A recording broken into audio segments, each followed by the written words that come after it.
Dans la plus stricte intimité, c'est ainsi que le voulait la famille de Jacques Chirac. C'est vrai que sa fille Claude était particulièrement émue lorsqu'il y a eu cet hommage populaire aux Invalides.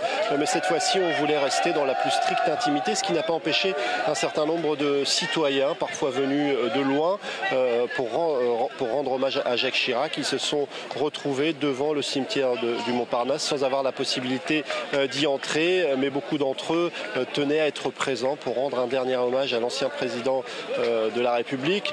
Certains sont venus de très loin, parfois je vous le disais, notamment d'Afrique, du Tchad, et puis des gens qui habitaient juste à côté, comme Huguette, qui ne partageait pas forcément les idées politiques de Jacques Chirac, mais qui voulait tout de même rendre hommage à un des derniers hommes politiques de cette génération, une génération que Jacques Chirac aura clairement marquée, puisqu'il a été un homme politique majeur, occupant de très nombreux postes, et d'ailleurs ceux qui étaient présents ici étaient plus ou moins jeunes et l'ont connu à des moments différents de sa carrière. En tout cas, beaucoup se rappelaient d'un homme particulièrement chaleureux, on l'a beaucoup souligné. Et ce qui est intéressant, c'est que finalement toutes les critiques qui ont pu être émises à l'égard de Jacques Chirac sur sa politique ont été peu à peu effacées depuis qu'il a quitté le pouvoir en 2007 pour finalement en faire, d'après un sondage, l'homme politique, le président le plus populaire aux côtés du général de Gaulle, alors qu'il n'était qu'à 47% d'opinion favorable lorsqu'il a quitté le pouvoir.